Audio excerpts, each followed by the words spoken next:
Episode number 10, Ironman 70.3 Puerto Rico with Felix. Welcome to the pursuit of the perfect race. My name is Terry Wilson, and with each episode, I bring athletes to you that share their experiences at races in order for you to find your perfect race. We will hear stories from athletes of all ages, abilities, and races of all distances. So regardless of where you fit in, there's something in it for you. Thanks for spending some time with me today. Now let the pursuit begin.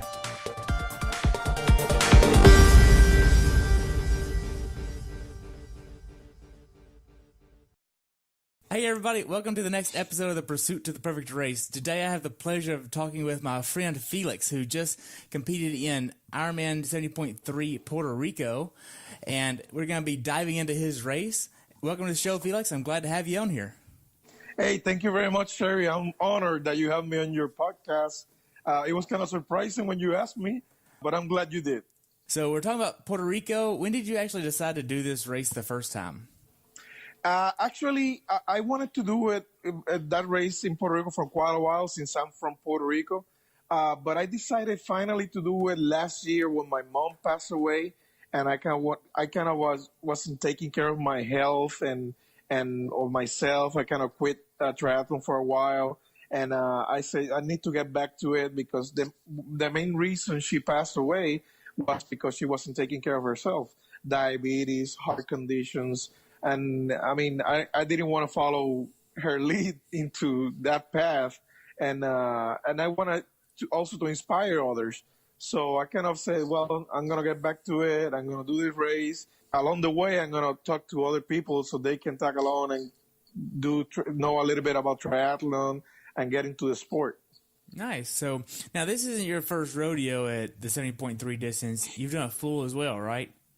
Yes, in 2015, I did Louisville, Kentucky. That was my first one.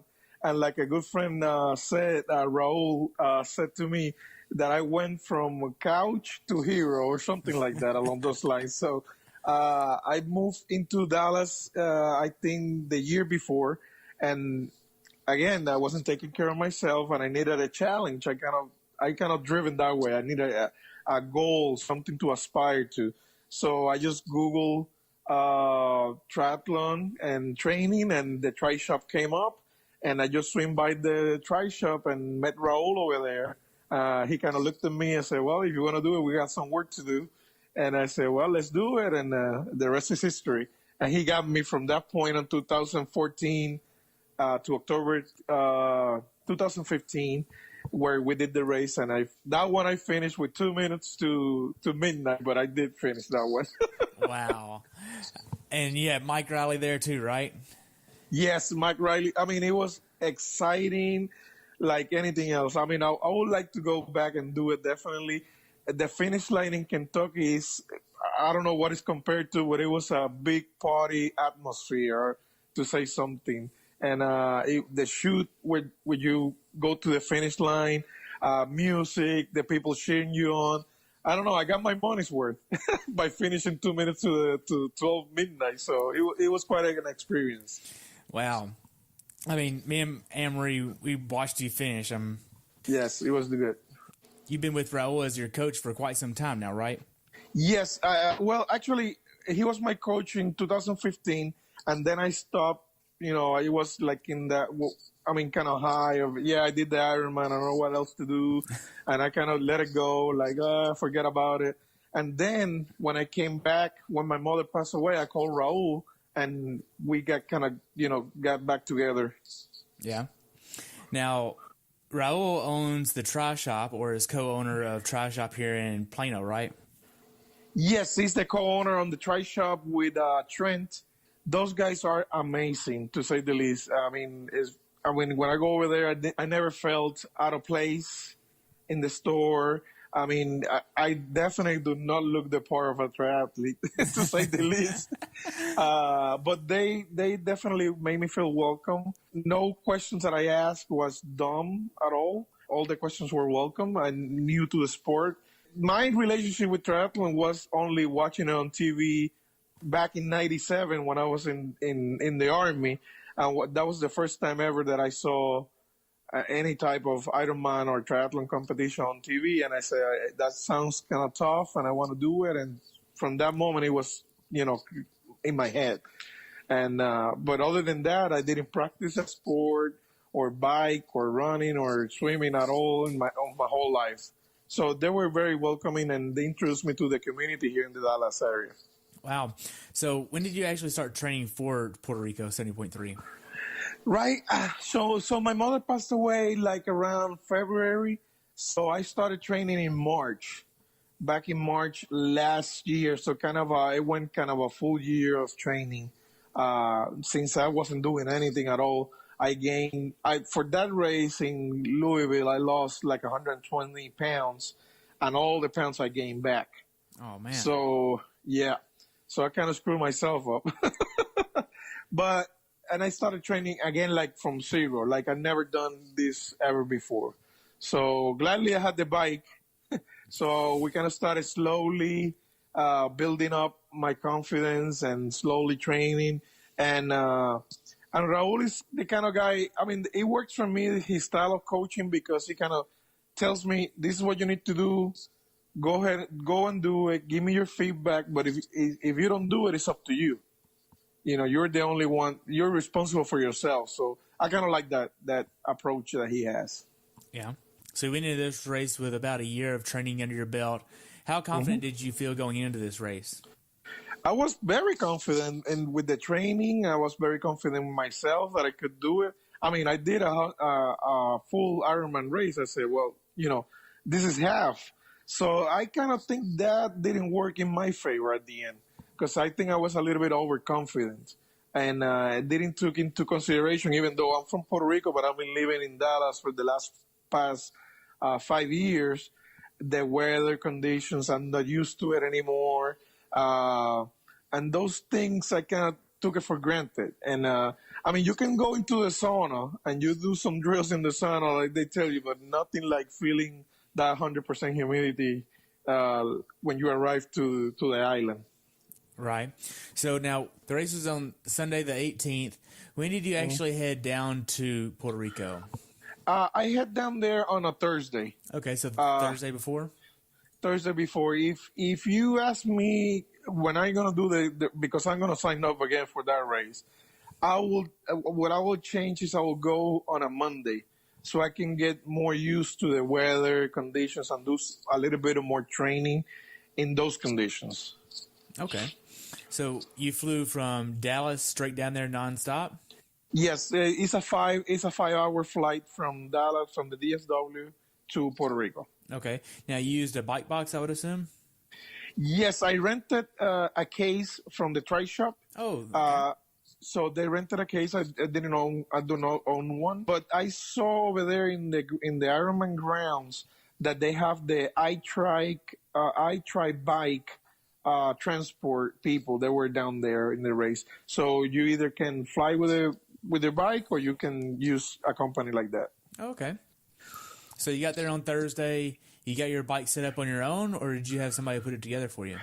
Actually, a buddy of mine that he was doing the race too. He was flying from Florida, and he knew a bike shop owner, and we went straight. He went to pick me up to the airport, and so we went straight from the airport to the bike shop, so he can put it together and make sure everything was aligned and set up correctly. Nice. Now, did you have any issues with getting it set up or anything? No, not at all. I mean, the guys, to take it apart, I went to see the guys at the tri shop, and they took it apart, and they marked everywhere that needed to be marked on the handles, on the seat. So my setup was not gonna be messed up at all, and I didn't have any issues on that part on the bike. Okay. You get there on Friday to check in. How was the check-in process there? I mean, the organization environment, they're very well organized.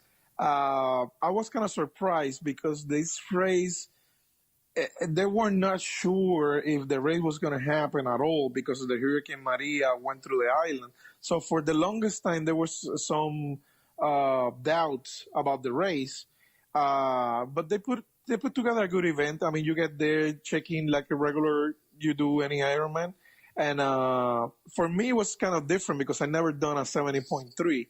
So when you do the full Ironman, they give you the 3 set of bags, and that was kind of odd for me, getting only the 1 bag. But they explained it to me how it worked and everything, like a regular, like if you will do your local race, right, and you will set up everything and yourself, and you don't have to use the 3 bag system that they have for the full Ironman. There they have the nice tent with all the merchandise. I mean, I did experience that in the Louisville one, but I don't know what is about Puerto Ricans and the race. Everybody bought everything in there. I mean, it was crazy. Everything that said Ironman Puerto Rico 70.3 was gone when I got there on Friday. Wow. The hats, the tops, everything, and everything was with a flag. So it was kind of surprising, but there was a good vibe about the race. Everybody was happy about it. They usually average between 1,500 and 1,800 participants, but this year they only had 700 participants because of what I just explained about the doubts on Hurricane Maria and all that, things that happened during the year in Puerto Rico. Right. Now then, how did the check-in process go the next day on Saturday with your bike? You checked your bike in the day before, got it all wrapped up. How was that? Yeah, that was a whole school there, and they were the volunteers for the event, Coupeville School, and all those kids were amazing. They were very well behaved and trained, and I turned in my bike at 1:00. I went they had an athlete briefing like at 2:00, so I attended that right after I turned in my bike. And the air on the tires, because it was kind of hot and in there, so I just make sure that I took the air out of my tires and basically attended the briefing and then headed back to the apartment that I was staying at. Okay, so you were at an apartment? Yes, I rented an Airbnb. Okay. I rented that. It was because there was not much hotels rooms available. There were few hotels open at this point, so that was going to be the best option and there's some options you can look in internet, Facebook, and you can look for people renting apartments in the area. Okay, so now did you get a rental car when you were there? I rented a car with one of the main companies. I think it was Alamo Rent-A-Car, and I rented a car for the week. Okay. So since I knew the area, I could drive around and, being kind of a local. now, did you use your English or did you use Spanish there? Good question. Obviously, I do speak Spanish over there all the time. I mean, but people flying from the States will have no issues finding people that speak English in any establishment. And driving around the island is very easy. We use U.S. currency there. So, I mean, it's like being anywhere in the States. Okay. Like if you're flying down from Dallas to Miami, that's what you're going to see. The same type of vibe around beach, beautiful people, party atmosphere all the time. So it's kind of fun. Nice. So now then, the day before the race, did you do any training?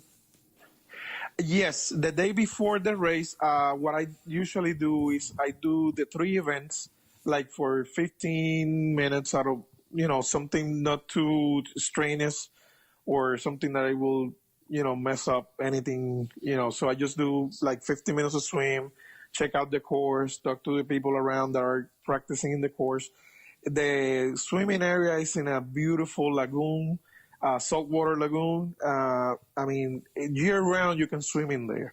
So for the event, it's very easy to go swimming in there and practice. It's not closed down for the event or anything at all. So just the day of the event is closed for everybody else. But, I mean, you can go and practice. And biking, the route is they closed down the route for the event. And other than that, biking in that area is not going to be safe. Or in some other time that is not the event date, it's not safe to be biking in that area. And the run, I mean, they have their running pathways, trails where you're going to be running. in that is closed year round. That's what they do, the Ironman. So I kind of did a little bit of the three that day, and then just went back to the apartment, rested. Uh, I had a good plan on the meals. Ate the same thing the 3-4 days for breakfast, kind of lunch. So drinking my water, I added the coconut water because I kind of wanted to be hydrated more than I regularly do. Nice. So now, were you keeping track of what the weather was going to be on race day? To be honest with you, no, and that was a big mistake. That was like, why did you not keep track on the humidity? And because I was just so happy to be there and then seeing my friends, family participating in the event. I was thinking a lot about my mom and the things that we were doing. We kind of built what we like to call Team Doris, and the whole theme of the team was health, be health conscious, and then participating in the triathlon. And I was excited, my buddy, like mentioned before, he flew from Florida and he's in the special forces right now. And I was excited that he took, he's a very busy guy. He's flying all over the world doing, interesting things. And he took the time to participate with me. We did some shirts, and that was kind of doing my rounds with people, thanking people. And I wasn't thinking about the weather or the event. It was granted for me that I was going to finish. Wow. Now then, what did you have for dinner the night before? What I had for dinner, what did I have for dinner? I think it was chicken and a salad. And then some fruit, I think banana, but it wasn't something heavy at all. It was kind of a light meal for me. Did you get plenty of sleep the night before the race? Yes, I slept like a baby. I mean, at 8 o'clock, I was in bed.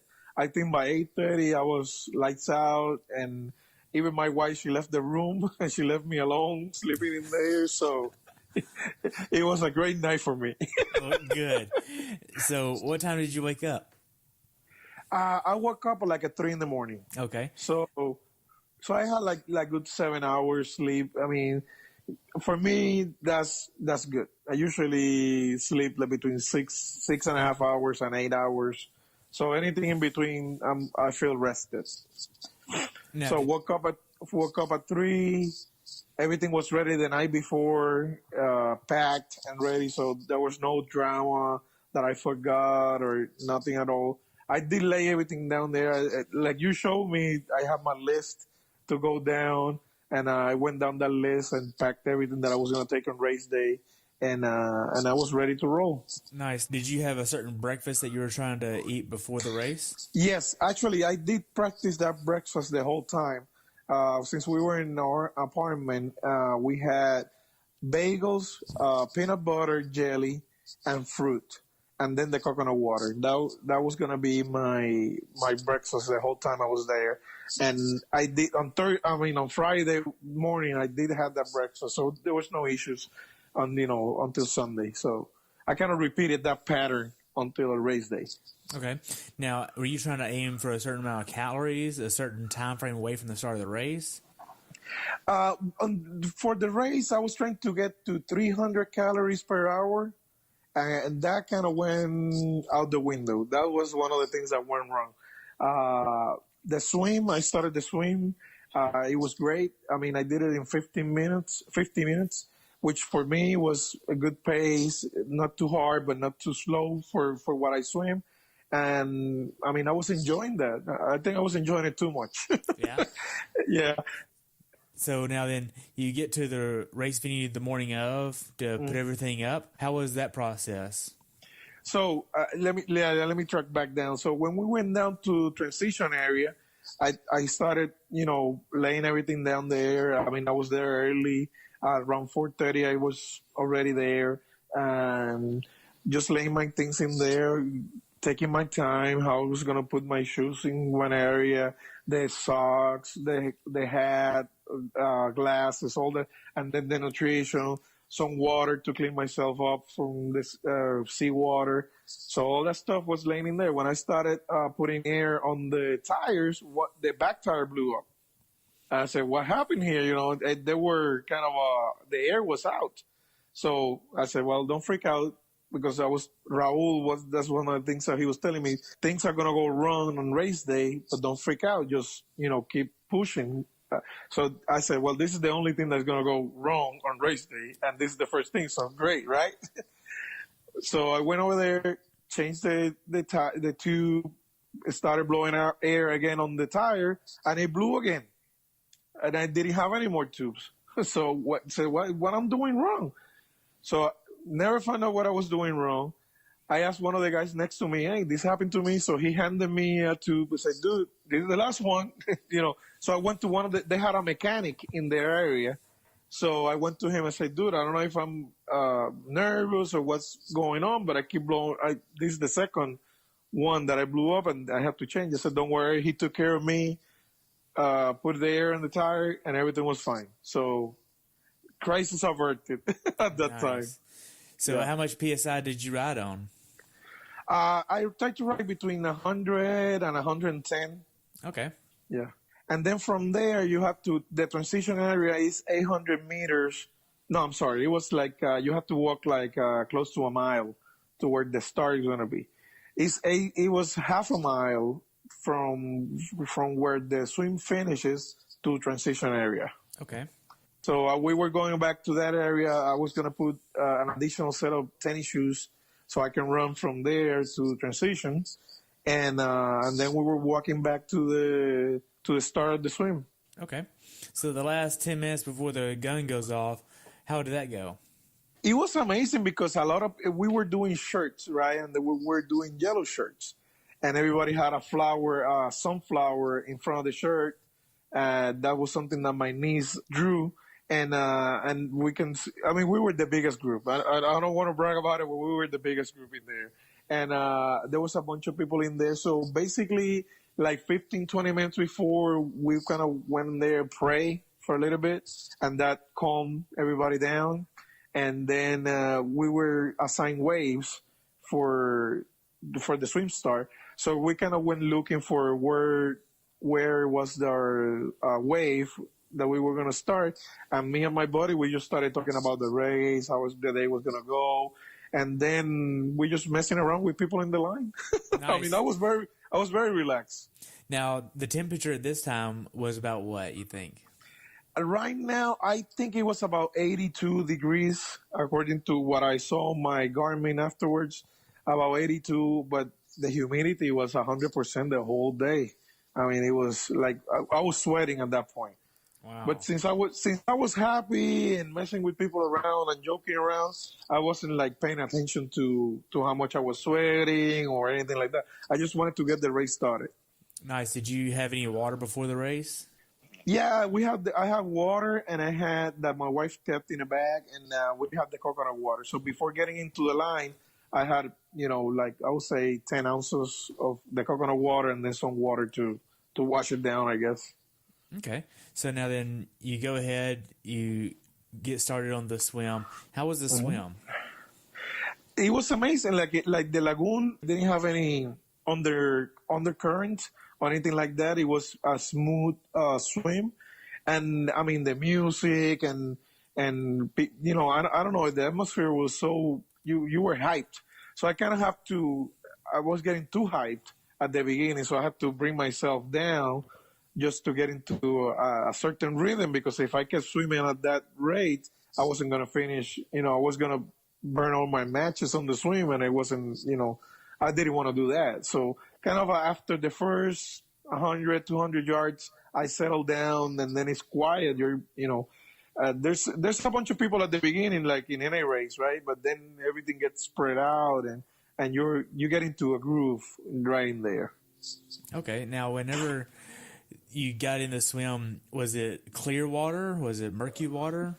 No, the water is beautiful. You can see the bottom, and you can see fish, and you can even see the manatees in there. It was like it was great. If I wasn't competing, I would stay there and hang out and just do a little bit of snorkeling, I would say.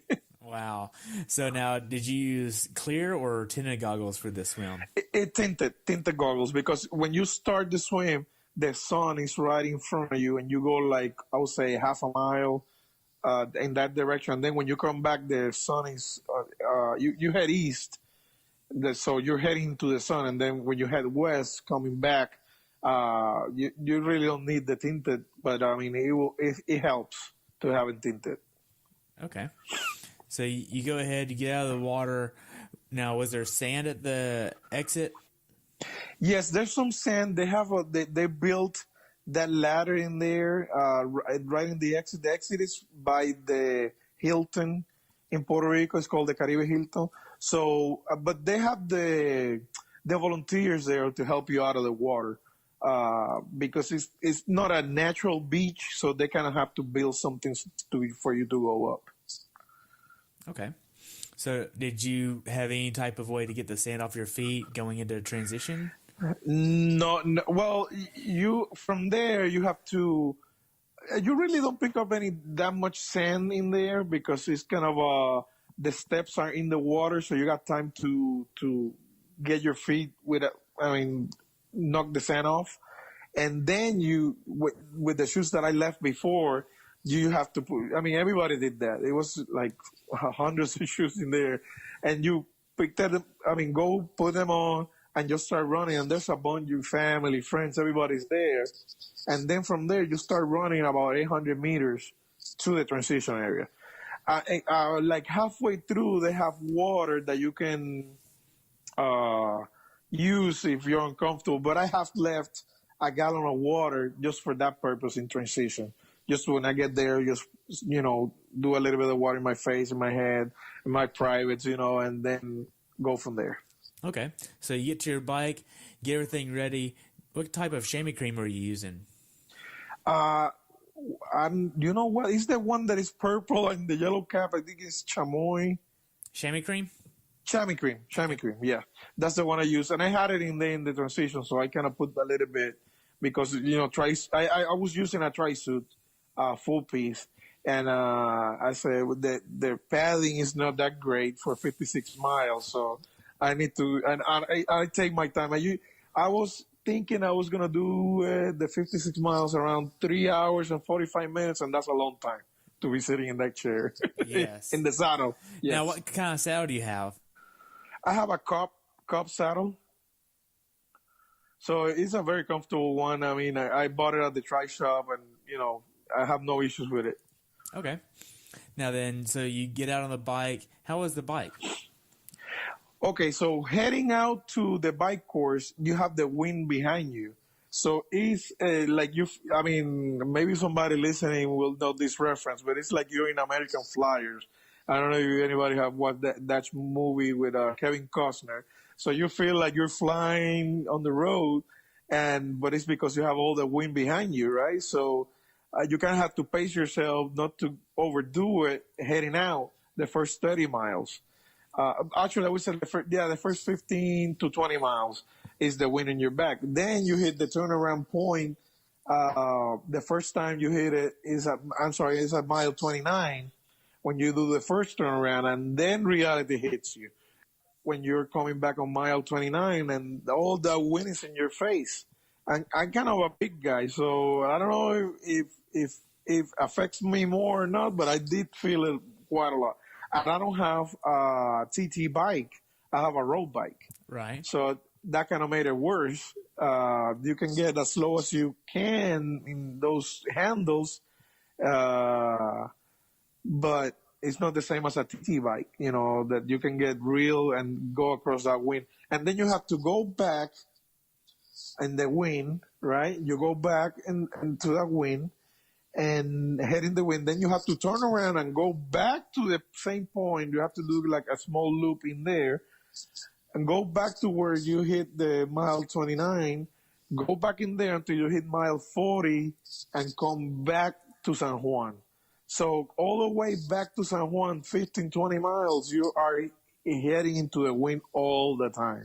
Wow. So it is a hard course out. It's beautiful because you go along from San Juan to Dorado and you go along the shoreline, and it's beautiful to see. But to ride the bike in there wasn't not quite as beautiful. Right. So now, did you hit your nutrition plan along the way? I have my nutrition. I was going to use gels and then the salt caps and the water and the Gatorade. Everything was set. But along the way, it's like, I don't know, I like to say like Mike Tyson said, once you can be prepared for a fight, and you are as prepared as you can be until they hit you in the mouth. so so when I got hit with the wind and everything, the nutrition plan went sideways. I went to look it up in my shirt where I had it. I dropped the salt tablets. That was the first boo. I dropped a couple of gels along the way. So my nutrition, I wasn't following the plan the whole way. And I said, well, forget about it. Let me keep riding. And then, on the 8 stations, I will pick up something that will substitute, but I didn't. So I kind of was just getting water and Gatorade. And that did affect me a whole lot by the end on the run. Plus, coming back at some point, I don't know what point, I think on mile 30 or 35, I had a mechanical issue with my brakes. Really? Which, yeah, I don't know what happened, and the brake was getting stuck on the. I know what it is now. It wasn't the brake. It was that one of the spokes broke, and it was the tire was getting the brake and the tire were making contact the whole time. So I was thinking it was the wind stopping me, but it was more of that problem. Until I hit like mile 52, I stopped. I said, "What's wrong?" And then I look at the bike and I saw what happened. I said, I need to finish. I'm only 4 miles away from finishing the bike. So what I did, I pulled out one of the tools I had and just took the brake out. And the brake pad took it out and finished the last 4 miles on the race. But when I got to transition, I was spent. I instead of doing it in 3 hours and 45 minutes, it was like 4 hours 15, 4 hours 20, something like that. And my energy was very low, so I didn't have anything for the run. Plus, at that time, the heat index or humidity, all those factors combined. I mean, at that point, the temperature was 102 degrees. Wow, that's hot. Yes, that was very hot. And but I was gonna quit at that point, but everybody cheered me on. I was thinking about my mom and all the things, and I said, no, I can't quit. So I just kept going.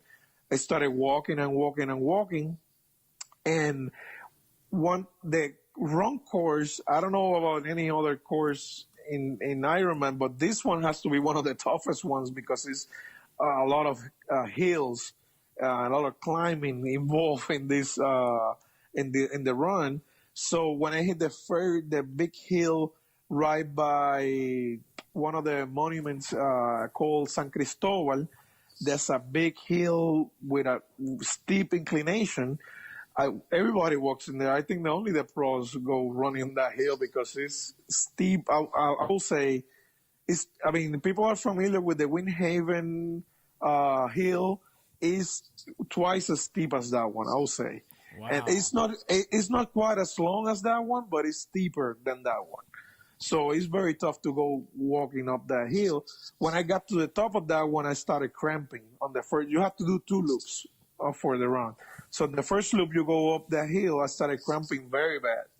And one of the guys said, "Are you cramping? You okay? You want to?" No, I want to keep going, but I'm cramping. And so I stopped. And one of the volunteers there gave me a packet of mustard, which I didn't know that helped. So at that point, whatever they will tell me to take, I'll take it because I didn't have, I didn't have my nutrition. I didn't have anything. I said, whatever you tell me, I'll do it. I just want to finish this race. So I put down the mustard packet, and I would say 1 minute afterwards, my cramp was gone. So I kept going. I said, this is good. So I grabbed a couple of packets, and every time I felt that the cramp was going to come back, I just slipped some mustard in my mouth. I don't know if it's the sodium or what it is. Don't ask me any technical questions about that one. I know it worked. So kept doing that. Running often and walking a little bit more. To finish the first loop, go on to this. I mean, right before they were going to close down the first loop, if you didn't make it in an hour and 45 from the time you started, they were tracking that. And I came in like a 1 hour and 42 minutes. So right there right before they closed down. But I had little time to go do the second loop. So I went on the second loop. I was running out of mustard, but I said, well, I'm not going to need it. So I get to the same hill again by Castillo San Cristobal hill over there. And right on the top of the hill, I started cramping, but worse than ever. Cramping, and I couldn't move. I couldn't do one step without cramping both my legs. And right then and there, I said, I can keep going. Volunteers left at that point. I was one of the last ones on the race. Everybody was kind of packing up to go home. And it was around 3 o'clock. The cutoff I needed to go like 2 miles more and come back. Those 2 miles, I was 5 miles out of the finish line. So I said, I only have half an hour. Even in my best day, I'm not going to do 5 miles in a half an hour. So that's when I said, I'm not going to finish. So I called a cop, and they called the paramedics, and they took me back to the medic tent and the event. In there, the attention was great. They took care of me. I was dehydrated. They took care of my cramping. My temperature was very high, so they made sure to bring it down with ice and cold compressions. And my blood sugar was very low, and my blood pressure was very high at that moment. So they were kind of worried. But the doctor took care of me. And I would say in a matter of 15, 20 minutes, I was okay. I felt great, and with the medicine they gave me, all the stuff, they did a whole bunch of stuff. Don't ask me what they did, but they did a bunch of stuff besides the IV, and they took care of me. So, in 15, 20 minutes, I was back joking again. So, wow. Yeah. So now, whenever you realized that you weren't going to make it, how was that for you? Devastating. Honestly, it was devastating.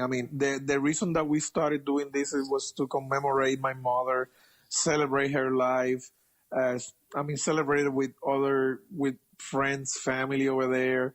My buddy flew from Florida to do the race. So I was thinking about all the people and all the efforts they did throughout the year. Plus, I was thinking, the efforts I have put throughout this year, the money that you have to put down to participate in this type of events, not only the fees, but the coaching. Coaching fees, gyms, equipment, all the things, and everything to say that I finished the race and I couldn't finish. So it was hard. I'm not gonna lie. It took me a while to process it, but honestly, I just want to thank God, my wife, and the family support that I have around me. Even Raul was great in that aspect, because besides being a coach, he's kind of a friend to me. And he said, there are bad days, and you had a bad day. A lot of things went wrong, and you don't have to feel ashamed of yourself because you didn't finish.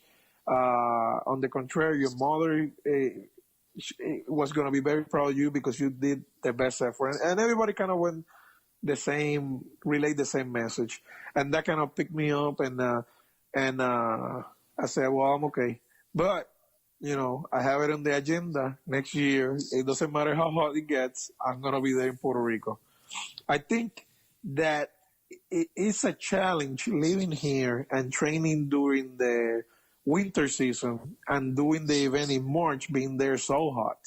So I need to figure out what to do to be ready for the event, even though the bulk of the training is going to be done in the winter.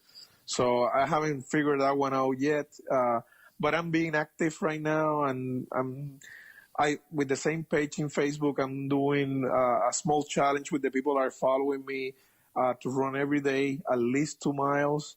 And a lot of people that are not runners or triathletes are just joining in and saying yes, because they believe in health and taking care of themselves.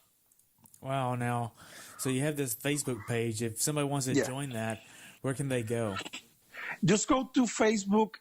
You can look for me, Felix Sanabria, Felix, and my last name is S as in Sam, A as in Apple, N as in November, A as in Apple, B as in boy, R as in Romeo, I as in Italy, A as in Apple. And you can look the link for Team Doris, which is the page, the team, and it will have like a sunflower in the page, and you can join and follow our adventures in there. All what we're trying to do. I mean, I'm a Christian, so I do post some, Bible quotes in there, and that's what I believe, and also, but besides that, I believe in good health and taking care of yourself. And I wasn't doing it for the longest time, and it's kind of hard for me to follow through on that part because life gets in the way. Something always gets in the way, and I find in triathlon a community that helps me build that and continue that. That's good. So, if you were going to give somebody some advice for this race in the future, what would you give them? Well, the only thing I would say for this race is, I mean, try to start training now during the hot part of the year here in Dallas. That will give you an idea how you're gonna feel and how you're gonna how you interact with hot weather. Probably, I don't know if it's gonna be as humid as in Puerto Rico, being in the Caribbean.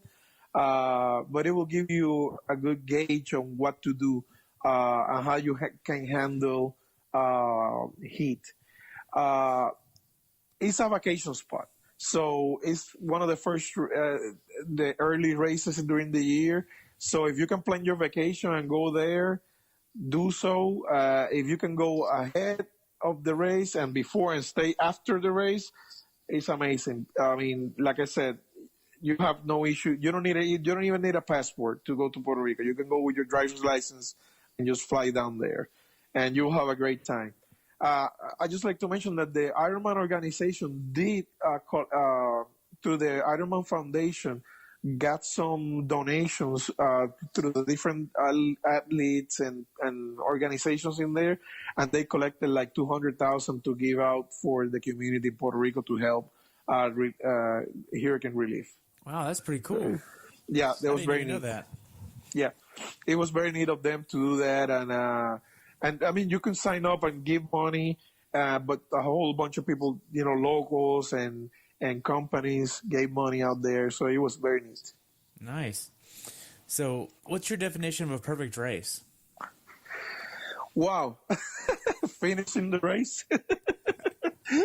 That will be an excellent, a perfect race for me. I mean, something's gonna go wrong, and that was true in Louisville, and that's true. That was true in Puerto Rico for my both of my experiences. Something will go wrong. Just don't freak out. Go there. Try to execute the plan to the best of your ability. But if something goes wrong, don't freak out and just keep, pulling through and going through and enjoy the finish line. Wow. Well, do you have anything else you'd like to add? Terry, I just want to thank you for this opportunity and, for me to talk to your followers in your podcast. I've been looking at you and your progression as an athlete, now a coach, and I'm very proud of you, man. Wow. And I wish you the best, honestly. Thanks. That really means a lot. And I look forward to having you back on next year whenever you complete the race. It'd be great. Thank you. Well, thank you so much, Felix. I appreciate your time today, and I look forward to having you back on the show in the future, and I look forward to following you, okay? Thank you, Terry. Thank you very much. You have a good day, okay? All right. Hey, everybody. Thanks for tuning in today. If you were able to learn something from today's episode, take a minute to leave us a review over on iTunes or share it with a friend. This will help us share it with even more athletes. If you'd like to learn more about who I am and what I do, check out my website at CoachTerryWilson.com, where you can find the rest of the episodes of this podcast as well. Until next time, continue the pursuit.